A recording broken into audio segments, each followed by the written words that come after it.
Hoy 18 de junio celebramos el Día del Orgullo Autista y 1 de cada 36 niños, según la CDC, que es el Centro de Control y Prevención de Enfermedades, son diagnosticados dentro del espectro del autismo antes de los 8 años. Estas cifras son alarmantes, pero a la vez son muy educativas porque quiere decir que todos nosotros conocemos a alguien que está en el espectro y probablemente ni entendamos qué es el autismo. Por eso es muy importante hablarlo, por eso es muy importante educarnos y entenderlo para poder ayudar y apoyar a cualquiera que lo necesite. Sean todos bienvenidos a un podcast más de Cosas de Mamis, en los que vamos a estar tratando temas de interés para todas nosotras. Soy Luisa Fajardo y estoy muy contenta, pues este tema es muy especial para mí. Buenísimo, pues bueno, hoy estamos emocionados porque vamos por el 4º episodio como que sin nada, ¿verdad? Sentimos que fue ayer. Ya pasó un mes o más. Pues bueno, gracias a todos, mi nombre es Claudia Pinillo, soy la Pini y pues con este podcast de Cosas de Mamis, nuestro objetivo es que podamos llevar información de poder y contenido de valor a más mamis. Y hoy tenemos a Diana Bonilla. Bienvenida, Hola, Diana. Encantada, gracias. De invitada a nuestro episodio y vamos a estar tocando un tema muy especial que es autismo, un diagnóstico, no es un pronóstico. Así que para eso tenemos a Diana. Bienvenida, Diana. Gracias por estar acá. A ustedes por generar estos espacios. Como tú dices, la información es poder. Y la información de ti misma y de lo que está a tu alrededor, ese poder del autoconocimiento puede hacer una diferencia enorme. Así que encantada de compartir este tema que también es muy significativo para mí.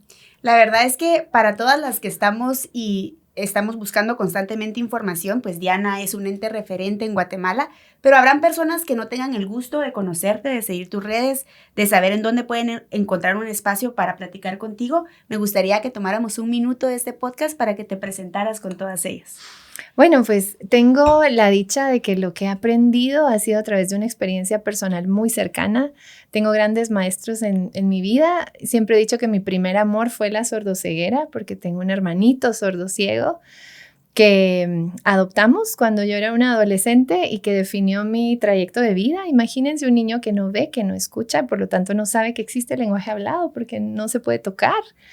Así que Alex ha sido un maestro de vida para formarme como educadora, como psicóloga y para acompañar muchas familias y muchos niños en Guatemala y hacer la diferencia y demostrar que sí se puede, que hay muchas formas de comunicarnos. Lo que no me imaginé es que me estaba preparando como profesional para ser mamá de 2 hermosas niñas, ambas autistas. Y vamos a hablar de eso precisamente. En el corazón de mamá viví el proceso que muchas mamás vivimos, de ese temor, de ese cambio de planes, pero con mi experiencia personal y la formación fue bastante sencillo enamorarme del autismo también y compartirlo con más familias y profesionales para perderle miedo. Porque como bien se llama este podcast, un diagnóstico como el autismo no es un pronóstico, no es un destino, es un camino, es una experiencia de vida. Me parece fenomenal. Yo creo que esa parte de perderle miedo suena más fácil de lo que es en realidad. Pero si no hubieran personas como tú, ese miedo quizá nunca se perdería. Entonces yo creo que escuchar a personas hablarlo desde un ámbito informado y positivo te demuestra que efectivamente el diagnóstico del autismo no es el pronóstico de vida que está teniendo la persona que lo está recibiendo. Así es que muchísimas gracias por estar acá. Y este podcast con la Pini lo vamos a llevar a cabo de varias preguntas y así que tú sentite en tu casa porque lo es. Súper cómoda. Vamos a empezar Salud. con la primera, con la primera preguntita que yo creo que es la básica y que a todas nos va a ayudar, ¿verdad? Para entender, ¿verdad? ¿Qué es el autismo? ¿Verdad? Y qué rasgos existen para que yo pueda pues identificar el autismo. Me encanta empezar por ahí y la respuesta que obtengas a esa pregunta depende de a quién se la preguntes. Por muchos años el autismo ha estado definido y estudiado desde una perspectiva médica. De hecho, el autismo ha existido siempre. Toda la vida. Hay estudios de más de 70,000 años de historia de la humanidad que confirman que hay diferentes tipos de cerebro y cuáles son las características y en dónde encaja lo que hoy llamamos autismo. O sea, no es nada nuevo. Pero la propuesta de comprender esos comportamientos en algunos niños, ponerle un nombre y empezar a estudiarlo, surge de psiquiatras. Entonces, el inicio de la historia del autismo, que no lleva ni más de 100 años, está muy desde el punto de vista médico y desde el punto de vista de psiquiatría, como que hay algo mal en esa mente, como un trastorno mental. Entonces, si te vas por ahí, el autismo está definido como eso, como un trastorno del neurodesarrollo, y tiene 2 características centrales. el manual más consultado es el DSM-5, que es un manual estadístico y diagnóstico de los trastornos mentales. Yo tengo, ya vieron como me tiembla el ojo cuando digo trastorno porque no me habla. No la te hace palabra match, no hace clic contigo. Sí, pero es como la convención y el acuerdo al que se ha llegado, entonces por algún lado hay que empezar. Se está hablando de condición del espectro del autismo en lugar de TACA, pero bueno, los nombres son importantes, el lenguaje es importante, pero más allá es la comprensión. Así que las dos características centrales que están en este manual estadístico y diagnóstico y que sí son muy concluyentes y te dan una visión muy clara de qué es el autismo, son estas dos.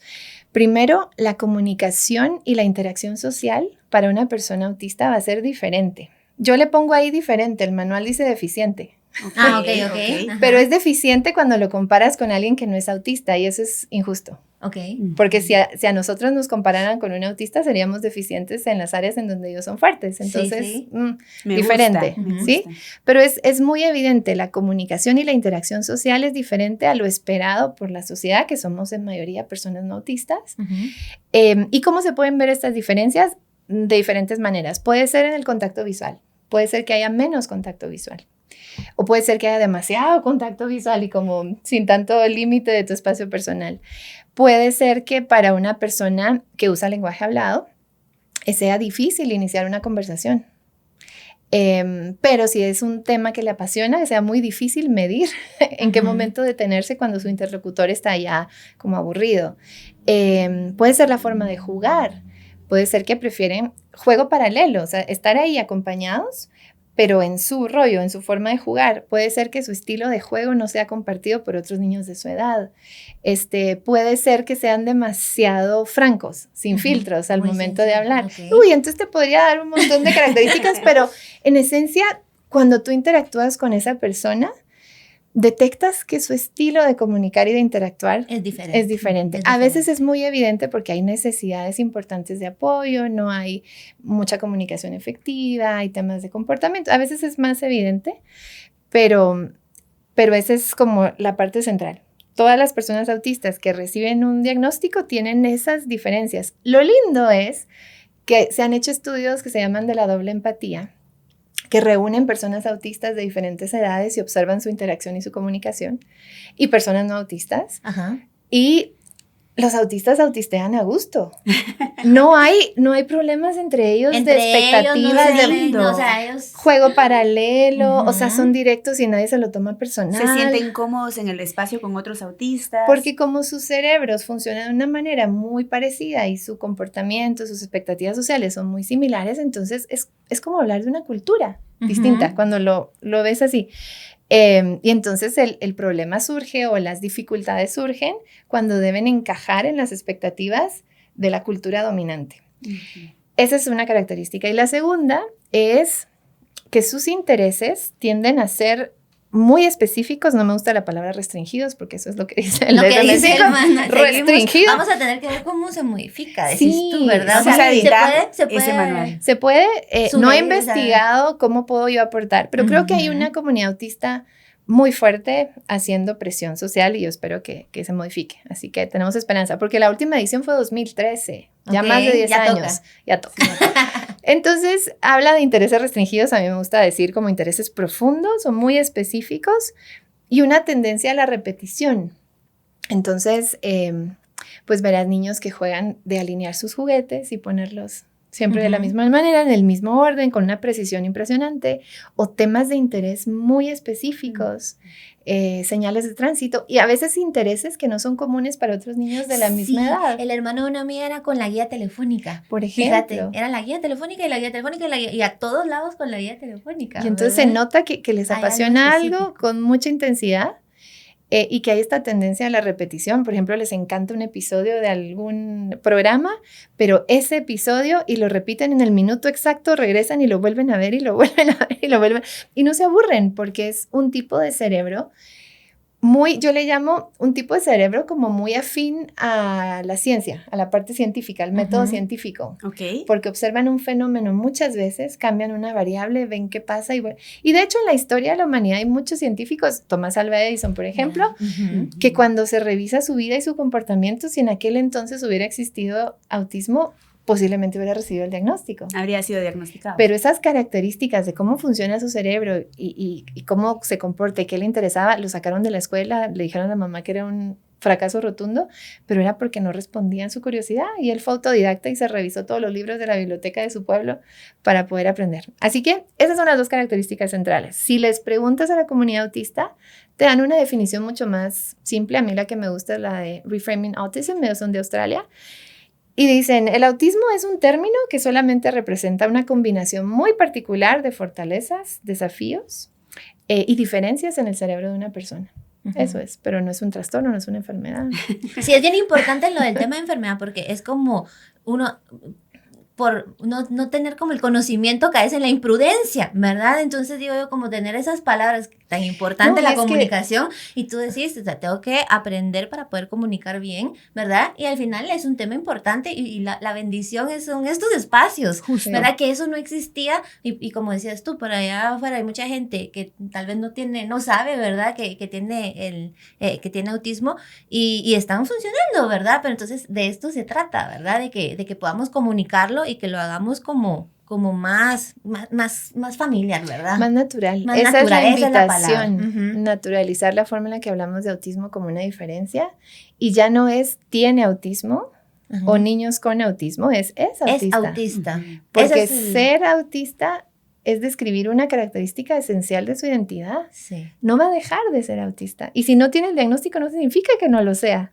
Solo que no ha accedido a esa identidad. Entonces, es la misma comunidad autista la que a mí me enseñó, porque yo empecé con autismo, la pieza del rompecabezas, el color azul. O sea, yo tenía información, pero no actualizada.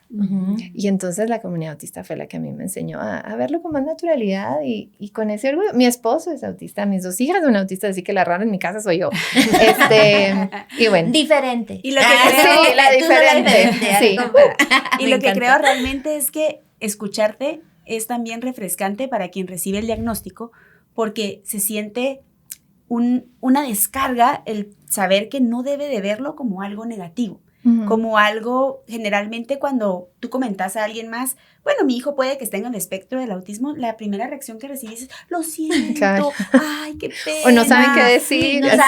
O así como, sí, pues, ¿y cómo estás? Y realmente, tal vez ya estamos en la etapa en la que, por información y por conocer a personas como Diana, entendemos que no es algo por el cual tener lástima, no necesito, pues, tus disculpas ni tu apoyo, porque en realidad abrazo y amo la condición que hace que mi hijo al final sea, todos somos diferentes. Yo diría incluso que la forma en la que él se comunica, percibe o hace puede ser hasta una ventaja el día de mañana según la profesión que elija, porque si tienes esa capacidad de enfocarte de lleno en algo que muchos no tenemos porque queremos andar en todo y no estamos en nada, puede ser que desarrolles la cura del cáncer, ¿verdad? La verdad es que es un superpoder si lo vas profundizando. Pero debido a que está incluso en el manual visto como al final un trastorno, ¿verdad? Muchas de las familias que recién reciben el diagnóstico se preguntan, ¿qué lo causó? ¿Fui yo? ¿Viene de herencia? ¿Hice algo mal en el embarazo? ¿Es porque nació prematuro? Entonces, una de las preguntas que nos hacían y que pedían a gritos que te preguntáramos era, ¿cuáles son las causas y realmente si hay algún tratamiento que puedo empezar mañana otra vez para que se cure bajo la asunción de que esto fuera una enfermedad? Sí, pues les tengo una buena noticia y es que no existe una causa de autismo, al menos no se ha identificado una. De hecho, se ha invertido una cantidad de dinero, tiempo y esfuerzo en investigar las causas del autismo. O sea, sí hay investigación al respecto, sí hay información que se ha analizado, pero no hay ningún elemento que compartan absolutamente todas las personas autistas. Se habla que hay un elemento como, ¿saben qué? Como nuestra configuración física, por ejemplo, o biológica. Hay personas de contextura más altos, otros menos altos, tono de piel, pelo, etc. Hay factores genéticos que van a influenciar cómo está tu configuración biológica. Entonces, sí hay un elemento genético en el autismo, como lo hay en tu tono de piel y en tus habilidades incluso. Hay un componente genético. Si tú eres una persona autista y tienes hijos, la probabilidad de que tus hijos sean autistas es más alta. Sí, es más alta. ¿Sí? Ok, Entonces, o sea, sí hay. Hay un factor genético, pero no es que haya un gen que está asociado, entonces que yo me voy a estudiar para ver si yo tengo el gen y yo sé lo Y la probabilidad y... Sí, no, y yo les diría la energía que no se enfoque allí, porque buscar una causa es intentar buscar culpables muchas veces, o es intentar buscar una cura, o es intentar prevenir y modificar lo que sea para evitar que nazcan más niños autistas, y yo no quisiera eso. Creo que diferentes tipos de cerebro, diferentes perspectivas enriquecen y fortalecen una sociedad, si sabemos apreciarlo. Entonces, la parte genética sí está comprobada que hay un factor genético, pero no es que sea el mismo gen en todas las personas. Y un factor ambiental, como con muchas cosas. Cuando esto se combina, porque incluso hay personas autistas que tendrán hijos que no sean autistas, entonces no es únicamente la parte genética, claro. hay factores ambientales. Lo que hay que comprender es que un niño autista, que su cerebro fue configurado así, tiene un cuerpo y tiene posibilidades de tener otros diagnósticos que no son el autismo como tal. Entonces, hay que atender la salud de todos los niños en general, incluyendo los niños autistas. Hay niños autistas, hay más posibilidades que tengan, por ejemplo, convulsiones. O sea, sí se ve como en estadísticas, dentro de la población autista hay más síndromes convulsivos que fuera de la población autista. Hay más dificultades gastrointestinales. Entonces, sí hay situaciones de su cuerpo, de su salud física, que hay que abordar y puede que requieran tratamiento médico, medicinas y demás. Y ponerle a eso la energía. O sea, y ponerle es tu llamado, a eso la energía. A eso es lo que importa porque es su salud, ¿verdad? Exacto, Claro. pero nunca pensar que lo que me están dando para mejorar su salud lo va a ayudar con el autismo. Lo va a curar del Lo va a autismo. curar, porque en efecto, si es un niño, por ejemplo, mi primera hija es alérgica al huevo, así, pero mucho. Y obviamente si come algo con huevo está incómoda y la incomodidad física la va a predisponer a estar más irritable, ¿sí? Si yo atiendo la parte de la alimentación, ella va a sentirse mejor físicamente, entonces va a poder estar más dispuesta para aprender a interactuar. Pero no es que la alimentación mejoró su autismo. O le quitó el autismo. O le quitó el autismo, sino que le quitó el malestar, que cualquiera con malestar no es la misma persona. Claro. Porque también hay una de las dietas, que hay que quitarle el gluten a los niños autistas, o bueno. Sí están las corrientes. Sí, cualquier situación que tú escojas que te haga sentido para mejorar la salud de tu hijo, bienvenido, porque con mejor salud, digamos, azúcar fuera. Pues eso no tienes que ser autista para decirlo, Ajá, claro, todos. apoyo. Sí, entonces todo lo que tú hagas por esa salud física va a aportar a su bienestar y le va a permitir un mejor desempeño. Pero no hay causas, se ha estudiado muchísimo y más allá de eso, al no ser una enfermedad, nunca la habrán. Y el problema es que el concepto sigue presente como sociedad porque buscamos terapias que ayuden a que nuestro hijo no parezca autista, o sea, que no se comporte como autista, que hable, que haga. O sea, que el autismo no se quita, el autismo no se cura. No se adquiere. No se adquiere, o sea, eres autista. Eres autista. Lo que sí es que hay una edad en la que las características empiezan a ser más visibles. Hay un tipo de autismo que se le llama autismo regresivo, que los niños van avanzando y de repente 12, 18 meses hay como un parón, dejan de hablar, dejan de usar las pocas palabras que estaban usando. Entonces sí hay situaciones como decís, ¿qué pasó? ¿Qué le pasó? Que te alarman. Pero ya su cerebro venía configurado así. El momento en el que empiezan a expresarse ciertos comportamientos, ser más evidentes, es más adelante. Entre 12 y 18 meses ya puedes empezar a identificar con claridad, pero no es que adquirió el autismo por una vacuna, que es otro tema, ¿verdad? Sí, hay de todo. Hay de todo. Y entre lo mucho que estoy aprendiendo contigo, Diana, el ya poder decir autista con orgullo, porque lo que sucede también en algún momento... Yo conversaba con una amiga y le decía, mira, van a evaluar a mi hijo para ver si él tiene autismo y si él es autista. Y no vuelvas a usar esa palabra porque lo encajonas y es él antes del autismo. Entonces tú tiene la condición de, pero no digas que es autista porque al decir que es autista ya lo estás definiendo. Pues es que no lo estoy definiendo, es que es algo que es de su persona y que va a ser desde que nació hasta que se muera. No es que yo quiera definirlo y por decirlo el diagnóstico ya lo está pronosticando algo. Entonces, poder decir con orgullo autismo, ¿verdad? Autista, te hace también a ti sentirte más libre de poder conversar no cuidando la gramática con la que lo estás haciendo, pues, ¿verdad? Al final es irrelevante. Sí, hay dos abordajes. Yo que vengo del campo de la discapacidad, en general discapacidad visual, etcétera, auditiva, hay un movimiento de persona primero, la persona antes que su condición. Entonces, y esto empezó en los años 70 con las personas con VIH, para que se les dejara decir el sidoso, por ejemplo, sino una persona con VIH. Luego, personas en lugar de discapacitadas, como que fuera esa su identidad. Es un discapacitado, por ejemplo. Tiene una discapacidad. Entonces, cuando agarras el enfoque de persona primero, puedes decir persona con autismo. Pero hay un fenómeno social interesante que también pasa con personas sordas, que tú puedes decir tiene una discapacidad auditiva, y la tiene, pero hay una sensación de cultura, de grupo, de orgullo, que se denominan yo soy sordo. Y me siento orgulloso de serlo, y esta es mi comunidad, y esta es mi cultura, y etcétera. Tienen una lengua que comparten. Y lo mismo ha pasado con el grupo, con la comunidad autista. O sea, ellos están pidiendo, sí, yo sí quiero incorporar esta característica como parte de mi identidad. Yo sí me siento cómodo que me digan, soy autista. Y me identifico, y estamos en el Día del Orgullo Autista, y obviamente hace todo el sentido sentir ese orgullo. Y eso es el enfoque de identidad primero. Entonces, es una elección.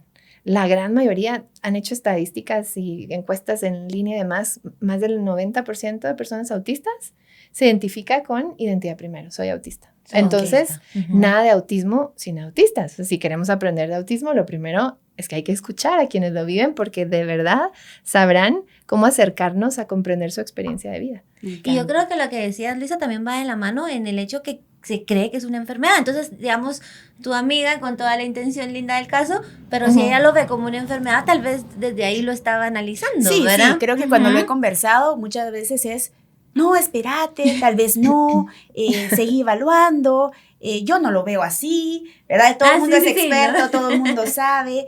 Y yo creo que más allá, y eso es algo que agradezco, ya viene con uno, pues, de verlo para mí como un tema importante a saber, es más bien si yo puedo hacer algo para que él esté mejor en su sentir, que se sienta más aceptado, porque imagínate, un papá que no lo sabe puede estarlo forzando a encajar cuando realmente su forma de encajar es otra, no tiene que encajar a la realidad. Entonces ves a las mamás o a los papás, no sea berrinchudo, conteste, abrace, haga, cosas que para ellos en su forma de ser pueden ser cosas que no quieran hacer. Entonces en el desconocimiento está el poder incluso hacerles daño y lastimarlos, obligándolos a hacer cosas que no quieren. Entonces la importancia para mí, más allá de el diagnóstico, es yo necesito estar informada para no hacer algo que según yo lo está ayudando y por el contrario lo está forzando a encajar en algo que no quiero que encaje. Quiero que sea él, que no es él. Y quiero que sea feliz, y por encima de lo que los demás quieran para ser felices está la felicidad del mío, ¿verdad? De mi hijo. Tenemos muchas preguntas para ti, Diana, y poco tiempo. El tema es tan grande y yo estoy casi segura que de todo lo que nos van a decir, todas las que nos escuchen, vamos a necesitar parte 2. Porque encantada. Es un tema en que tantas mamás lo están viviendo y quieren obviamente pues tener a una experta como tú para apoyarse. Pues bueno, entonces nos pasamos, ahorita nos toca las preguntas sorpresas, o sea, nadie sabe la pregunta. Chan.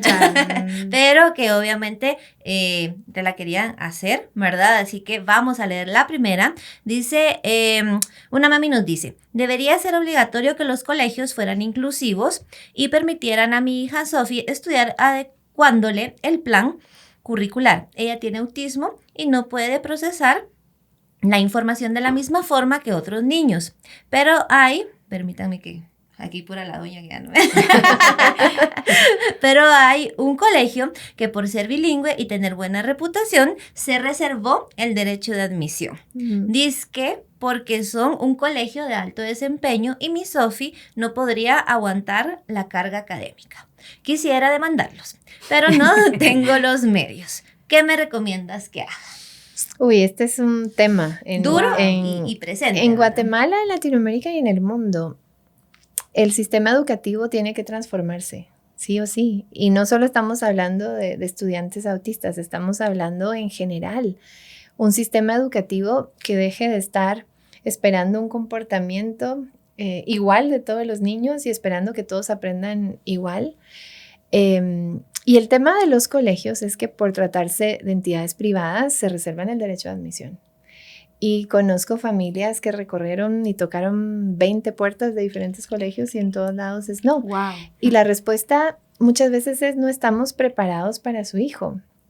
Y qué bueno que lo reconozcan. Ese es el primer paso. Algo que debemos balancear como madres es a dónde dirigimos la energía.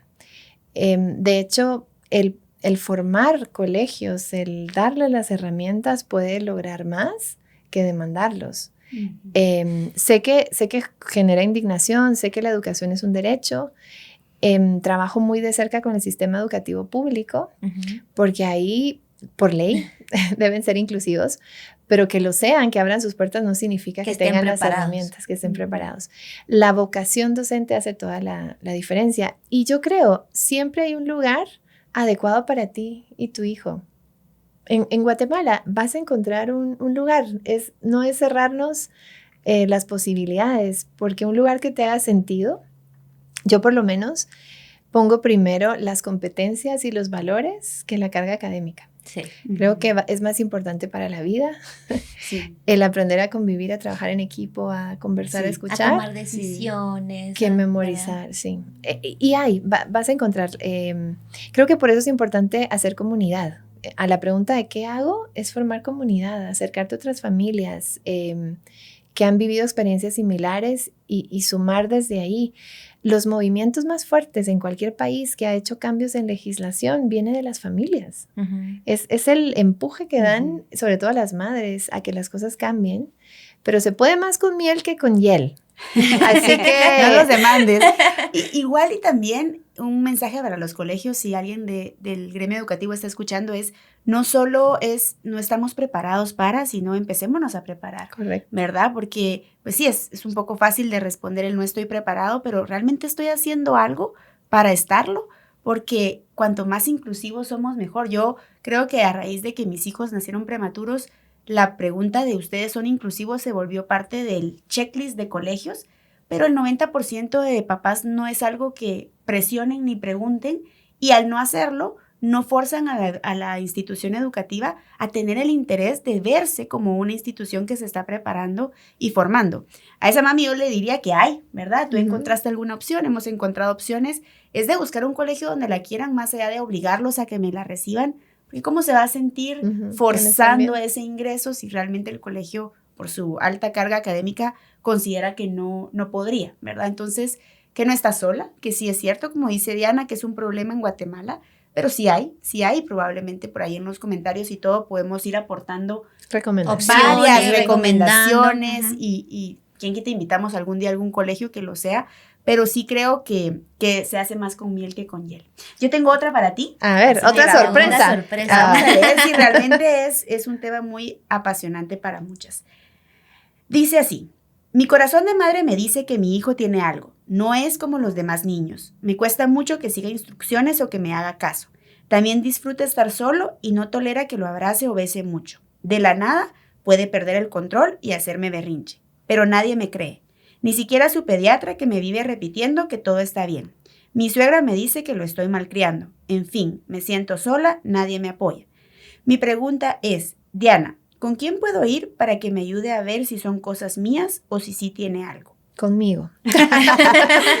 Primero, decirte que has retratado la experiencia de muchas mamás y las admiro porque yo estaba del otro lado. A mí todo el mundo me decía y yo no, yo estaba en negación total, ¿verdad? A ti te decían que sí, miraban. desde el año, la pediatra de mi primera hija nos sugería una evaluación o terapia de lenguaje, así muy soft, ¿verdad? Muy sutil. Mi mamá también. Y mi esposo y yo estábamos francamente en negación y miedo de, no, eso no es autismo. Y yo tenía un concepto tan desactualizado del autismo, y como yo soy psicóloga y la mamá me las llevaba de que yo sabía y todo el mundo está equivocado. Pero tú que estás viéndolo y que lo estás diciendo y nadie te respalda, también lo he escuchado muchas veces. Y es porque tienen un concepto desactualizado del autismo. Entonces esperan ver ciertos comportamientos cuando interactúen con tu hijo que posiblemente no los vean a menos que pasen mucho tiempo con él. Toda esta experiencia de vida fue la que me empujó a certificarme para diagnosticar autismo. Hay también mucha desinformación en cómo es el proceso diagnóstico. Por supuesto que hay médicos, pediatras, neurólogos, etcétera, que tienen conocimiento de los criterios diagnósticos y te pueden dar un diagnóstico. Pero a mí me encanta el abordaje desde usar una escala estandarizada, desde conocer a ese niño, porque no solo es sí o no, es quiero saber cuál es su perfil, dónde están sus fortalezas, cómo está en su nivel de comunicación, por dónde podemos entrar, porque el valor de un diagnóstico es que te digan hacia dónde, qué hacer de aquí en adelante, qué tengo que aprender y cuáles son las necesidades de mi hijo que van a ser distintas en cada familia y cómo puedo responder a ellas. Así que estoy certificada para diagnosticar y lo hice para poder ofrecer un diagnóstico desde la empatía al corazón de mamá. Cuando doy un diagnóstico, las familias están en diferentes etapas. He tenido familias en todas las etapas, familias que ahí mismo se quiebran y lloran y las puedo contener, porque yo estuve ahí, yo me hice la valiente frente a la profesional, pero una vez se fue, me eché a llorar con mi esposo, así que estuve ahí, entender sus miedos, tratar de calmarlos con información. Hay familias que ya lo sabían y solo estaban esperando que alguien les confirmara y les diera una orientación. Así que de verdad que estoy a la orden, María, me daría muchísimo gusto acompañarte. Vamos a dejar tus redes y todo para que también la gente que está escuchando esto y le interese pueda contactarte, porque a veces yo creo, ¿verdad? O lo que yo he escuchado, percibido, es que sienten, pero no saben a dónde. Entonces, ahí lo dejo, ¿verdad? O ya no le doy tantas vueltas al asunto, ¿verdad? Entonces, que sepa uno a dónde dirigirse. O la opinión, opinión, eso es importante. La opinión que buscan es una opinión desactualizada que probablemente les está diciendo que no ante lo que su corazón de mamá que no se equivoca les dice. En lo personal, nosotros como familia buscamos a Diana, entonces a esa mamá que nos escribió más que recomendada, porque más allá del diagnóstico, que estamos repitiendo que no es un pronóstico, lo que después nos dijeron, gracias a ti, que es qué podemos hacer, ¿verdad? Para poderlo acompañar y darle las herramientas que le permitan a él, sin cambiarlo, sin curarlo, sin querer que sea diferente, sino más bien apoyarlo en su proceso. Esa parte generalmente no se te da. Y se los digo desde un ángulo hasta médico, donde muchísimas pruebas pues salen, como no hay hoy en esta tomografía de cerebro ya yo puedo saber, ¿verdad? No está tan claro así. Pues todos los exámenes bajo los que se hicieron mis hijos, todos estaban bien, ¿verdad? Pero el corazón de mamá no se equivoca igual y te dice, hay algo, ¿verdad? Hay algo diferente. Y quienes sientan que hay algo, de verdad que más que recomiendo a Diana porque será la persona que los podrá acompañar. Yo me quedo con que no es una enfermedad. O sea, es bien importante como recordarse eso, porque si piensas que es una enfermedad, esperas que salga la tomografía, esperas, ¿verdad? Entonces, si no es una enfermedad y me voy en ese conocimiento, pues obviamente lo que espera va a ser diferente, ¿verdad? Así que, bueno, querida, ¿qué les dirías, por ejemplo, si hay algunos papás o alguna mamá, ¿verdad? Cosas de mamis, que ahorita hayan recibido este diagnóstico? ¿Cuál sería como tu consejo, mis consejos? Sí. Ok. Creo que primero es no se aturdan con tanta información, no se metan a Google. Posiblemente ya lo hicieron, entonces ya deténganse. Hay demasiada información y filtrarla es realmente complicada. Entonces yo les diría, ustedes se van a convertir en expertos en su hijo, en cómo el autismo se manifiesta en él y su experiencia de vida. Entonces en este momento no se aturden. Volteen a ver cuál es su comunidad de apoyo, porque va a ser importante. ¿Quiénes son en su familia o en su red de amistades esas personas de confianza que se van a volver su tribu, su red de apoyo? Creo que eso es más importante que estar buscando en Google. Y luego tomarse el tiempo de procesar esto. Creo que nuestros hijos tienen derecho a saber su diagnóstico. Esa es otra pregunta que me hacen mucho. Sí, ¿Se lo digo o no se lo digo? No se lo decimos. Pero debemos estar listos para hacerlo desde el amor, desde la apreciación, no desde el miedo, porque eso se transmite. Y he acompañado a adolescentes que no les gusta ser autistas porque han recibido ese mensaje de la sociedad y de su familia de que está mal ser autista. Entonces, prepararse y tengo muy buenas recomendaciones. Hay un libro, no se consigue en Guate, pero en línea ahí se manda a comprar y se trae, que se llama Perfecto para ti. Está escrito por una madre autista, dedicada a su hija autista, y es presentar el autismo desde el amor, desde la apreciación, con mucha naturalidad, en un cuento infantil. Entonces se ahorran ustedes el discurso. También he acompañado familias que les dan el diagnóstico de autismo a sus hijos y ellos así como, va. ¿Verdad? Next. Sí, es más la preocupación nuestra. Entonces eso, formar su red de apoyo, procesar esto emocionalmente porque es un cambio de planes y cualquier cambio cuesta, y soltar las expectativas, porque yo creo que ninguna mamá ni papá nos hemos beneficiado de las expectativas que tenemos para nuestros hijos, que nuestra única misión sea acompañarlos para que ellos encuentren sus sueños y su propia felicidad. Me encanta amarlos en el momento que están, sí. ¿Verdad?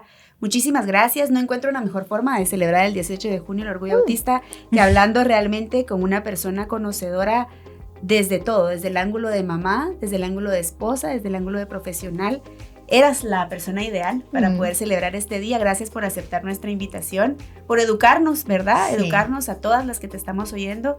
Nos llevamos tantos aprendizajes que sería muy difícil de resumirlos, pero estaremos próximamente invitándote para seguir conversando porque es un tema realmente importante que todos dominemos y que cada vez más podamos comprender. Y también quiero agregar que si pueden compartirlo y creen que les va a sumar a alguien, que se lo reenvíen a alguien, porque en serio, la información es poder, ¿verdad? Sí. Definitivamente. La información es poder. Gracias por estar en el episodio número 4. Gracias a todas también por acompañarnos y a todos.